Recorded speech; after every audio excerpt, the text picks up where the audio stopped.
Hello, I'm Dilek Tuna. You're watching A News. Let's see the main stories. Qatar says indirect U.S Iran talks have made positive progress on issues tied to the Memorandum of Understanding. Russian missile and drone strikes in the Ukrainian capital kill at least 8 and injure dozens.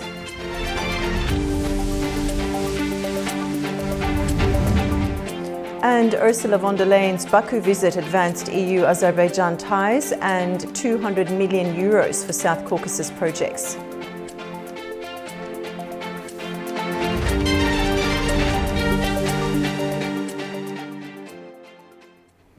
Another round of indirect talks between the United States and Iran has wrapped up in Doha, with negotiators reporting progress on technical issues.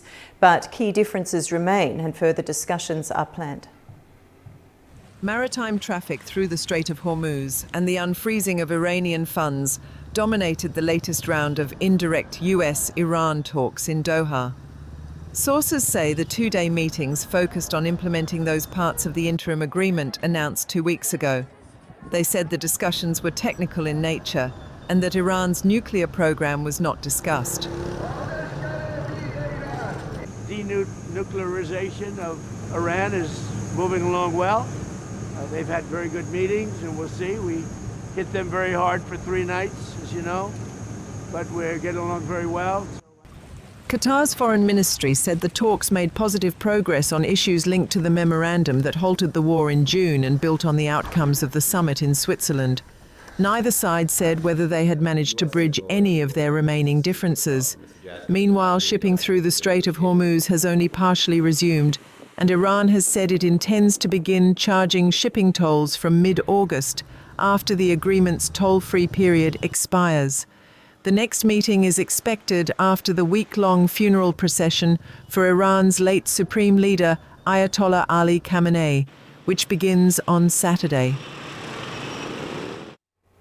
Israelis have protested in Jerusalem to mark 1,000 days since the 7th of October attack in 2023.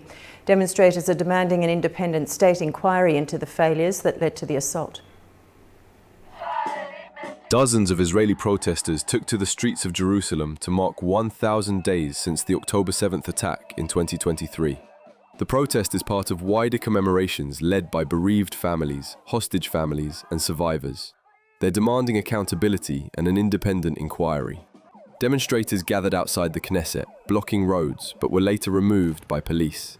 Protesters later stood outside Prime Minister Benjamin Netanyahu's official residence, holding large photos of hostages who were killed in captivity in Gaza. We demand an official commission of inquiry by the Israeli government to investigate an independent commission of inquiry to uncover what happened and what policies led to this terrible tragedy, this massacre on October 7th.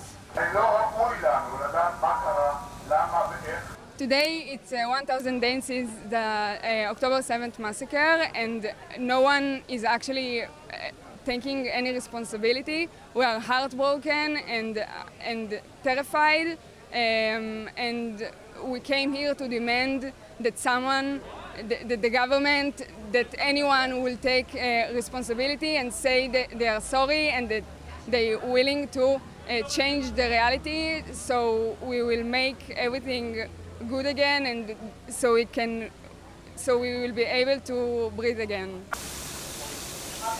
Netanyahu's coalition has promoted a government-appointed inquiry, but protesters say only an independent state commission can examine the political and security failures that preceded the attack. The Hamas-led attack killed around 1,200 people in Israel, while more than 150 others were kidnapped. Israel's war in Gaza killed more than 75,000 people, according to the Health Ministry, and left much of the territory in ruins before a US-brokered ceasefire in October 2025. And now to continue to look at the developments in the Middle East, joining me is Ilan Sialom. He's a geopolitical analyst from Paris, France. Ilan, welcome to the program. Thank you very much. Now, I want to begin with Prime Minister Netanyahu's remarks. He said the war in the Middle East will never end and argued that security ultimately depends on strength and that Israel is stronger than ever. How should we interpret those comments?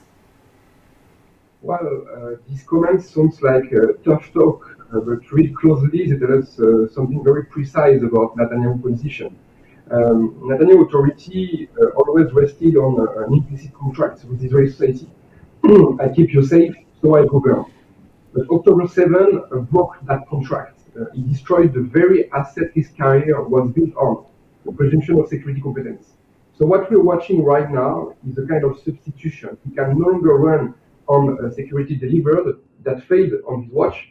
So he hit the ground to secure permanently promise.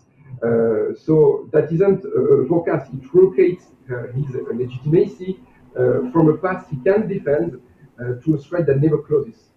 So I think this is very important to Now, today also marks 1,000 days since the October 7th attacks, and we know demonstrations across Israel demanding a state investigation. What do these protests tell us about the mood inside Israeli society, despite what Netanyahu thinks and says?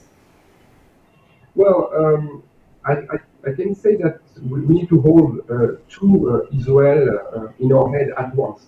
The Israel that just won the war, and the Israel outside the Knesset, the Israeli parliament, saying, you still haven't told us how October 7 happened. And notice what the fight is about, not whether to investigate, but who is investigating.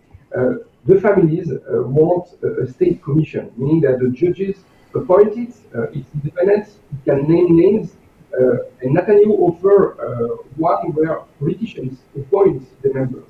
So that distinction is the whole story. A commission controlled by the accused is not an inquiry, it's an alibi. And this resurfaces now for a structural reason. External threats had suppressed the internal reckoning. As the front now go quiet, the suppressed question return. So the signal to watch now is institutional. Whether this stays in the streets or becomes a collision between the Supreme Court and the coalition. Well, can Prime Minister Netanyahu maintain a firm external security message, if you like, while facing sustained domestic political pressure? Well, it's really difficult. Now I think he's playing now for the election. It's very difficult to stay on the security. We are in Israel expecting answers, especially on this state commission. So the question of security is not enough. I think now Israeli society is waiting for answers, now that it's more quiet. And up to now, Netanyahu don't give any answer to that. Okay. Ian, thank you so much thank you so much for joining us today. It's always a pleasure having you on the program. Thank you very much. Now, Russia and Ukraine have exchanged another wave of long-range attacks, with Kyiv facing a deadly overnight barrage just hours after Ukrainian drones reportedly struck targets deep inside Russia.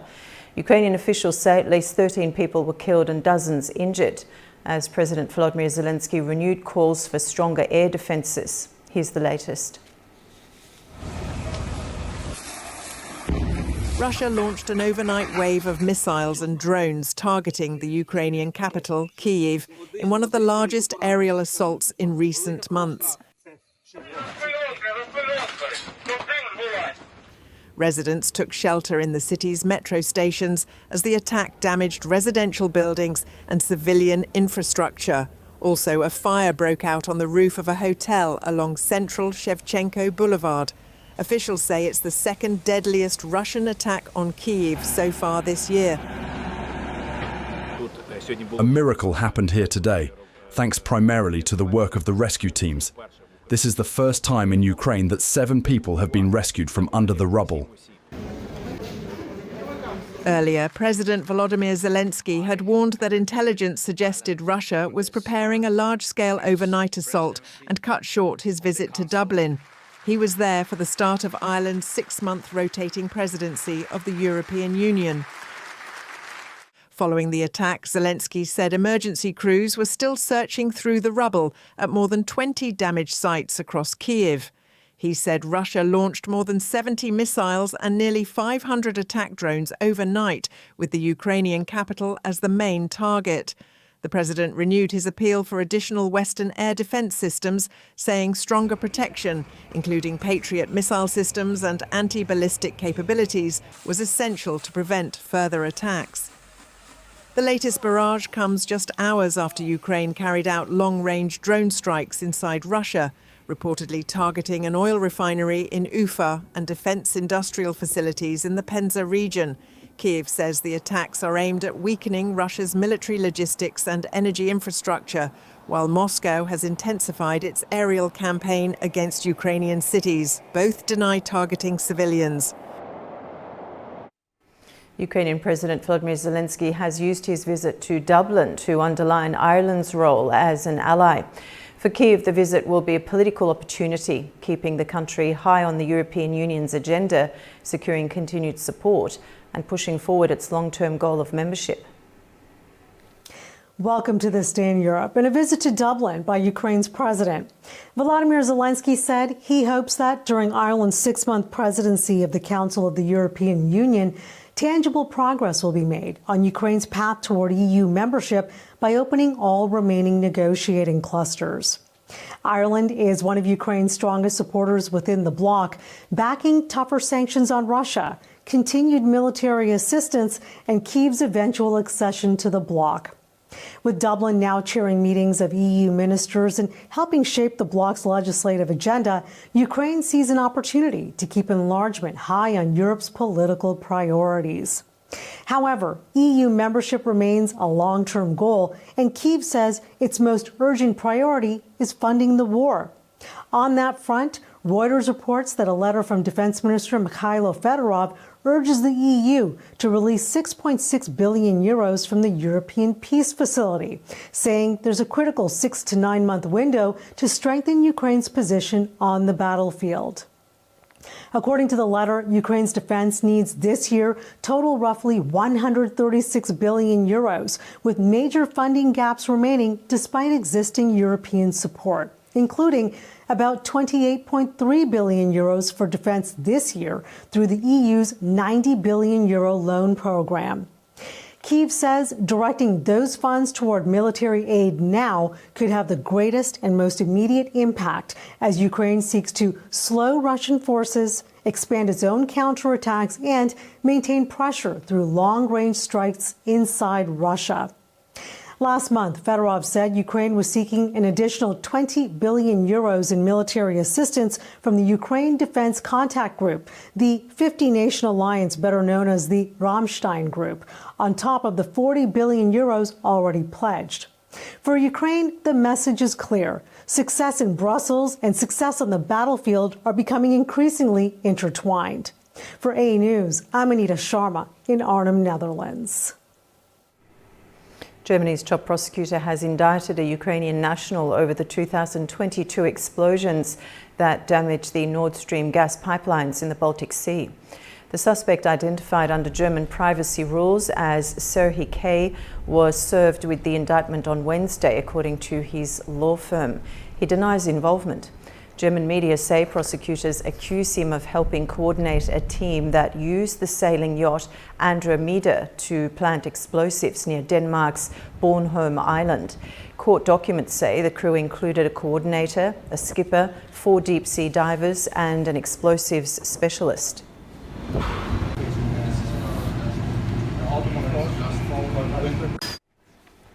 As Washington considers how Americans could benefit from the rapid growth of artificial intelligence, OpenAI is reportedly discussing giving the US government a stake in the company.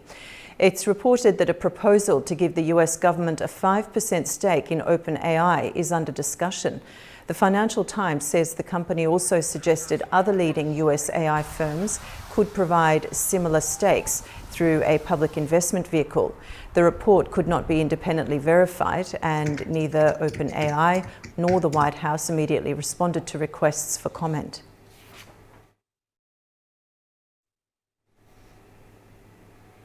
We'll continue with main stories of the day after a short break. Stay with us.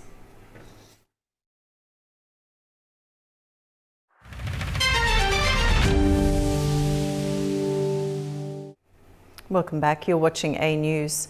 A port in Venezuela's coastal state of La Guaira has been converted into a temporary morgue after last week's twin earthquakes overwhelmed local facilities. Rows of coffins were seen at the site on Wednesday, and officials say around 2,300 people have been killed. Local media reported that hospital morgues had reached capacity as the scale of the disaster grew.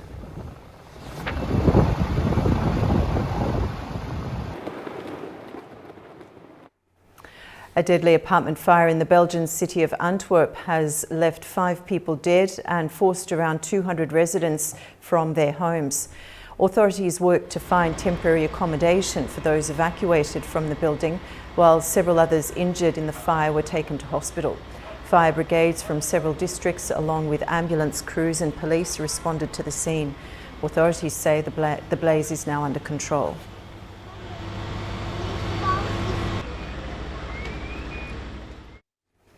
Europe's prolonged heat wave is taking a growing human toll, with authorities issuing fresh warnings as temperatures continue to climb. The extreme conditions are also driving an unprecedented surge in demand for cooling equipment. Spain estimates the heatwave contributed to more than 1,000 deaths in June, as Europe's prolonged spell of extreme temperatures continues to put lives at risk. According to Spain's daily mortality monitoring system, the figure includes people who died from heat stroke, as well as those whose existing health conditions were worsened by the heat. Spain's weather agency says June was the country's second hottest on record, with average temperatures 3.2 degrees Celsius above normal. Meanwhile, Portugal has issued its highest weather alerts, strengthened wildfire prevention measures, and expanded support for vulnerable groups. Officials warn temperatures could reach 47 degrees Celsius in the coming days, urging people to avoid activities that could spark fires. The heat is also changing daily life across Europe. Demand for air conditioners and cooling fans has surged, leaving some shops struggling to keep up. One store manager in Belgium says supplies are running short as customers rush to buy cooling units, reflecting a shift in countries where ACs were once considered unnecessary. It was like crazy because everybody wants to get a ventilator, an airco, and we cannot receive enough in order to please everyone. And it's the same in every shop in Belgium. Older buildings, installation restrictions and high costs continue to make keeping cool a challenge for many households.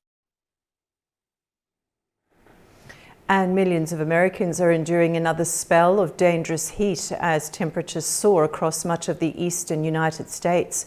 Authorities have issued widespread warnings urging people to take precautions as cities roll out emergency measures to protect vulnerable communities.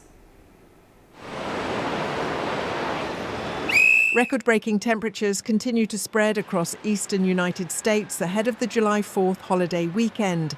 Temperatures are set to reach as high as 46 degrees Celsius, so cities have opened cooling centres, extended public pool hours and deployed relief teams providing water and sunscreen. Outdoor workers remain among those most exposed to the extreme conditions. Yeah, I'm out all day. The truck has no air conditioning, so you got to leave the doors open. Sometimes we got little fans in the trucks. That's about it. So it's a hard job in the heat and a hard job in the winter. But right now we're battling the heat right now. Across New York City, residents sought relief in parks, shaded areas and air-conditioned public spaces, while some local businesses stepped in to help those struggling with the heat. Health officials continue to urge people to stay hydrated and recognise the warning signs of heat-related illness. Just drink water and stay hydrated, you know? It's just like playing sports, same thing. Other than that, really all you gotta do is just stay hydrated. If it's too hot, make sure you know. Like, you know, everyone should know their own body temperature if you're gonna get towards that heat stroke or something like that. But other than that, staying hydrated is the key, it's about it. In Atlanta, cooling stations have opened to provide water and relief, particularly for people experiencing homelessness who face heightened risks during prolonged periods of extreme heat. Further south in Texas, families say the relentless heat is also driving up the cost of living. Higher electricity bills and rising water consumption are placing additional pressure on households already struggling with everyday expenses, while many outdoor workers continue labouring in extreme conditions to make ends meet. The heat warnings are expected to remain in effect through the Independence Day weekend, with tens of millions of Americans across the eastern United States facing dangerous temperatures. The United States, Mexico and Canada are reviewing the future of their regional trade deal, the United States-Mexico-Canada Agreement, or USMCA. The pact governs much of North America's trade, including cars, agriculture, manufacturing and labour rules. US Trade Representative is meeting virtually with Mexican Economy and Canadian Trade Minister to discuss whether the agreement should be extended for another 16 years. Mexico says it supports an extension, but Washington says more negotiations are needed as US President Donald Trump pushes for more manufacturing to move back to the United States. And Canada will join the Eurovision Song Contest in 2027, becoming the first new country to enter the competition since Australia in 2015. Organisers announced the move on Wednesday, expanding the contest beyond its traditional European base. Participation is not limited to countries in geographical Europe. It is open to members of the European Broadcasting Union, or EBU, which Canada joined last week. European Commission President Ursula von der Leyen's visit to Baku has marked a significant step in EU Azerbaijan relations. Together with President Ilham Aliyev, she announced new cooperation on energy and connectivity, along with 200 million euros for regional projects across the South Caucasus and 20 million euros to support local communities in Azerbaijan and Armenia. Our Deputy Editor-in-Chief, Orkan Amashov, has more. Well, many analysts have described Ursula von der Leyen's visit to Azerbaijan as a potential turning point in EU-Azerbaijan relations. And today's press statements by Madam President and President Ilham Aliyev of Azerbaijan, in a sense, reiterated that particular hope. Number of important statements made.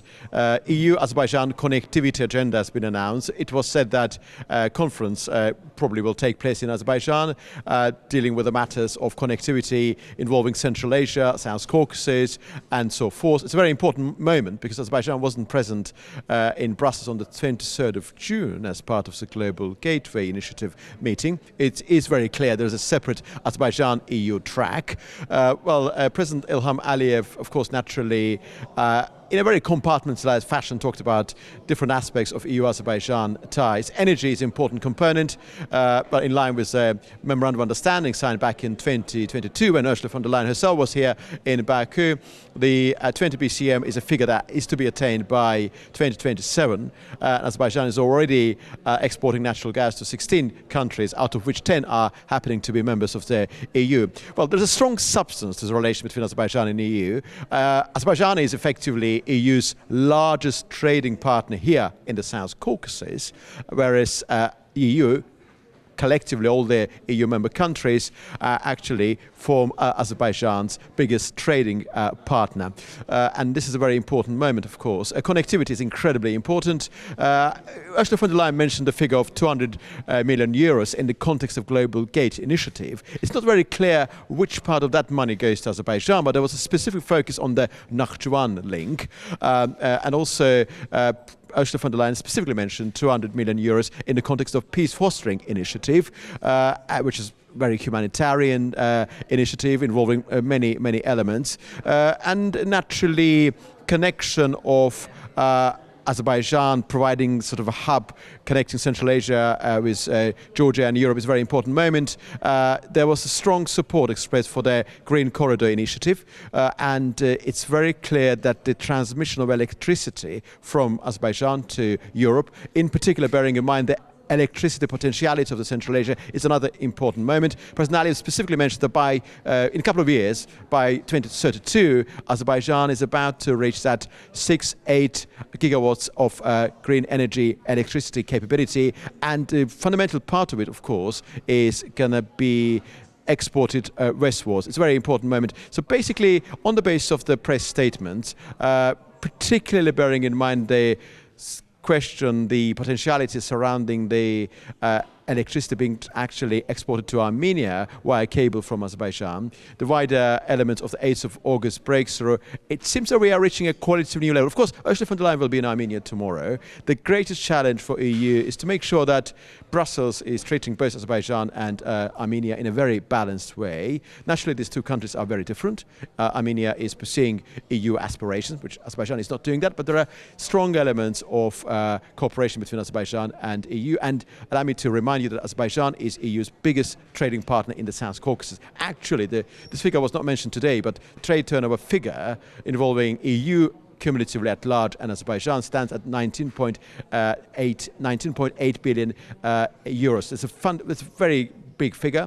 The corresponding figure regarding Armenia is around 2.4. So the economic vitality and potentiality is something that should be borne in mind. This is a very important moment in the bilateral relation between EU and Azerbaijan. And after tomorrow's meeting in Yerevan, of course, we'll be in a better position to evaluate this Caucasian tour of the EU Commission President. Well, that's all for now. Orkan Amashov, Elbrus Musayev, A-News. European Commission President Ursula von der Leyen is in Yerevan today for talks with Armenian Prime Minister Nikol Pashinyan as Brussels looks to deepen its role in the South Caucasus.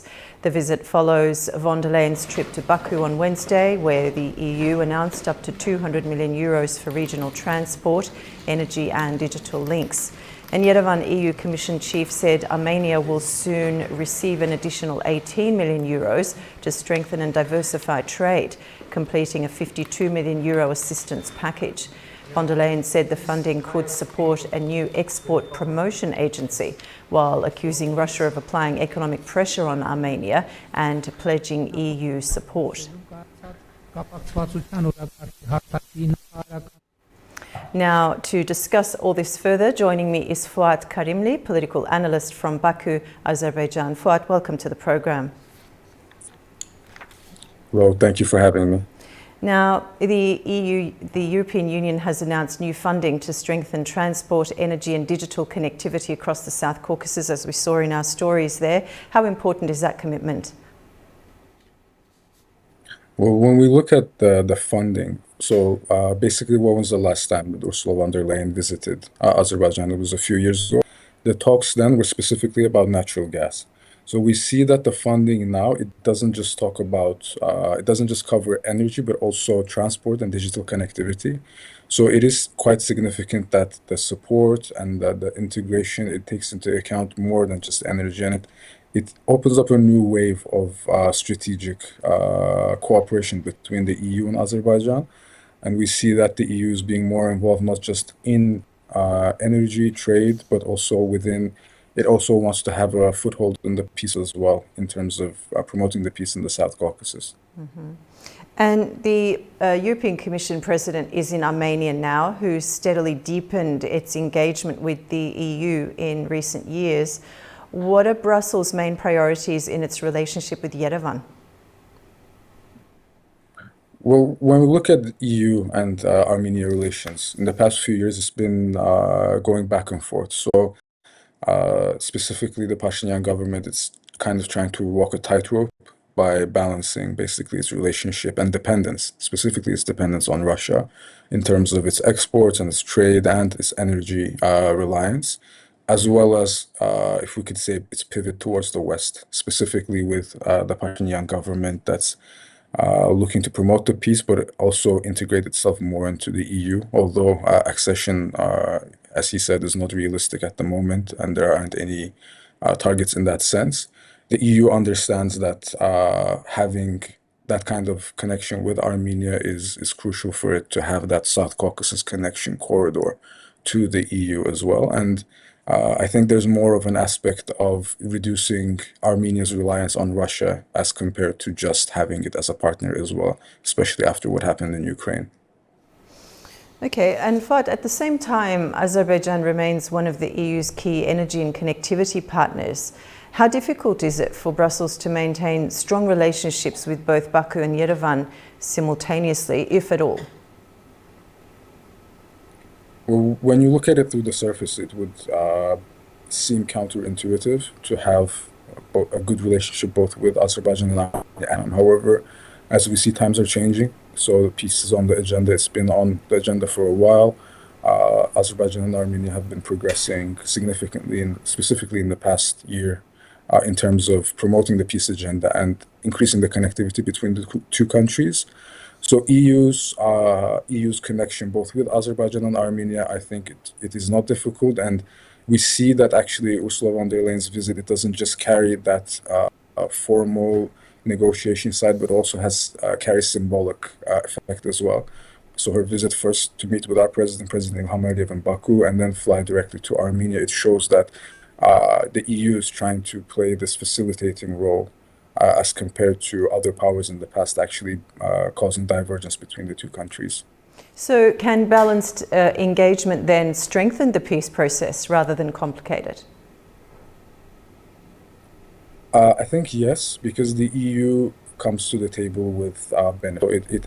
It shows that it's kind of, we can also say, joining the efforts that has already been undergoing. So in the past few years, Azerbaijan has been developing its ties with Armenia in terms of trade, in terms of, we see now connectivity. We saw a lot of connection between civil society as well, which carried a symbolic effect of the public from both sides, from civil society actors meeting and discussing the regional issues together on a bilateral setting. So I think the EU is taking advantage of this process and trying to show itself as a reliable facilitator, not just through promoting the peace agenda, but also giving economic benefits to the region as a whole, including Georgia. So I think the EU has the right strategy that, connecting economic benefit through peace, it will have a lasting effect on both the whole region in itself. Now, the Middle Corridor featured prominently during discussions in Baku. Could Armenia also play a greater role in regional connectivity if normalization continues? Definitely. We saw that Ursula von der Leyen specifically talked about the railway through Nakhchivan, so the transport route through Nakhchivan. I think that obviously the U.S. plays a significant part in actualizing this, but talks are still ongoing and things need to be finalized. And we see that the EU is putting its weight specifically on the Middle Corridor. So they talk a lot about the Central Asian countries and their green energy potential. And Azerbaijan, as part of the Middle Corridor, would be facilitating that to transfer to the EU. Now, Europe's interest in the region extends beyond politics to energy, trade and infrastructure, as you've also highlighted. Has the South Caucasus become strategically more important because of wider geopolitical changes? Definitely. I think when we look at what's been going on for the past few years, the northern routes have proven to be unstable and unreliable for EU. I think this came as a shock, but we saw that's why the EU's tried to diversify its natural gas imports by significantly increasing its imports from Azerbaijan in 2022. And then the recent tensions in the south with Iran, it showed that the south is also unstable and unreliable in terms of trade and connectivity, which realistically leaves the Middle Corridor through Azerbaijan. But I think that Azerbaijan has also shown that potential by continuously trading with Armenia in terms of grain, in terms of fuel. It's shown itself as a reliable partner in terms of even transporting materials from Russia, usually which would get locked up in the northern border through Georgia. So Azerbaijan has shown that diversifying these routes is possible. It just needs infrastructure development and investment in that sense. And looking specifically at Armenia, what opportunities could closer engagement with the EU create over the coming years? I think if Armenia does fully continue on this track, that there could be development in specific regions. So first of all, it would be economic development. If Armenia could integrate itself better into the European market, it can open up new channels, which would also create jobs, and new income for the country as well, which is highly dependent on a lot of its exports going to Russia. So it would diversify its markets to the European markets, but it would also increase its infrastructural development as well. So we know that infrastructure in Armenia has been lacking development in the past few years. For example, with the U.S., there was these nuclear talks. So Armenia's energy could also be increased as well. And how should regional powers such as Turkey, Azerbaijan and Georgia interpret the EU's growing engagement with the South Caucasus overall? Well, when we look at the regional countries, we see that but they also do see it as carrying massive economic benefit. So we see that the EU is really investing into the region to improve and develop the middle corridor, the infrastructure, the logistics. There's even talks of the port of Baku being developed as well. So this would connect already connected countries to a bigger extent, specifically Georgia and Turkey as well. So it wouldn't just be, hypothetically speaking, just one road. It's the middle corridor is a massive project that needs rail, ship, all of these different logistical benefits. So I think all the countries should look at it as a massive economic benefit that should be supported. Okay, Fuad, thank you so much for joining us on the program today. I appreciate your analysis. Thank you for having me. Japanese Prime Minister Sanae Takaichi has held talks with Indian Prime Minister Narendra Modi in New Delhi as the two countries look to deepen trade, investment and strategic cooperation. Takaichi received a ceremonial welcome at the Rashtrapati Bhavan Presidential Palace before the leaders met for the 16th India-Japan Annual Summit, held under a mechanism that brings the two prime ministers together alternately in each country. The three-day visit follows Modi's trip to Tokyo last year, when Japan pledged to more than double its investment in India to over $61 billion during the next decade, underscoring growing economic ties between the two nations. The two leaders are also expected to meet business executives from both countries. Around 1,400 Japanese companies operate in India, with nearly half of them in the manufacturing sector. And China is stepping up efforts to protect the planet from potential asteroid threats. The country plans to build a new early warning system that combines ground and space-based telescopes to monitor near-Earth objects around the clock. Abu Hayat Jafarova reports from Beijing. China is developing a new planetary defense system aimed at detecting potentially hazardous asteroids before they pose a threat to Earth. The China National Space Administration says the project will combine ground-based observatories with space telescopes to create a continuous early warning network capable of monitoring near-Earth asteroids day and night. According to Li Mingtao, chief scientist at the Asteroid Monitoring and Early Warning Research Center under the China National Space Administration, asteroid impacts are a global challenge that requires international attention. He says China, as a major space power, is carrying out feasibility studies for an integrated monitoring system that will improve the detection of objects approaching Earth.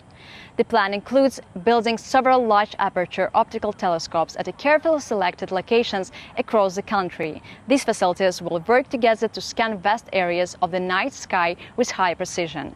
At the same time, China plans to launch space-based telescopes that can operate beyond Earth's atmosphere, avoiding weather interference and allowing continuous observation even during daylight.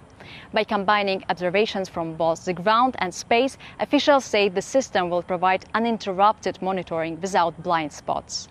According to the United Nations, more than 40,000 near-Earth asteroids have been identified by June 2026. While none is currently expected to collide with Earth, scientists say many smaller objects remain undiscovered, making early detection a key part of planetary defense. China says it has already achieved initial breakthroughs in asteroid risk assessment models and is now working to develop a fully operational early warning system. Abukhaya Jafarova, A News, Beijing, China. And in West Africa, floods in Ivory Coast have killed 59 people, according to a government spokesman. Speaking after a cabinet meeting on Wednesday, its government minister said search operations are continuing and authorities fear the death toll could rise. Heavy rains have also affected neighbouring Ghana, where at least 12 people have been killed after large parts of the country, including the capital Accra, were flooded. Can you hold the mic? Yes, I can hold the mic. And back to Europe, authorities in Germany have arrested a man suspected of having taken part in the 1994 Rwandan genocide, where nearly 1 million Tutsis and moderate Hutus were killed during 100 days of mass violence. Chris Okamaringa has more from Kinshasa. German prosecutors say they arrested a man suspected to have participated in the 1994 Rwandan genocide against the Tutsis. The arrest was made in the central German state of Hesse. The suspect, a German Rwandan national, has only been identified as Innocent S under German privacy laws. He's accused of ordering the killing of 25 ethnic Tutsis while he was an assistant to the mayor of Kayove in northwestern Rwanda.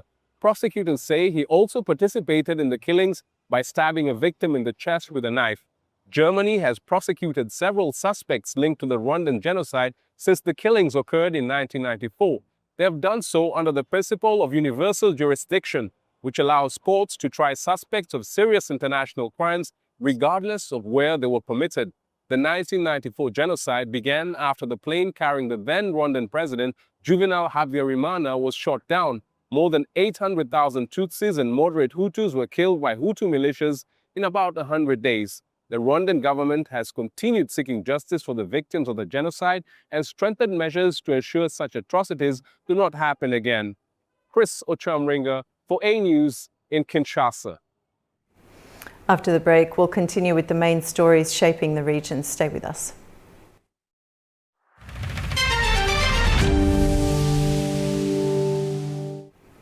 Welcome back. You're watching A News.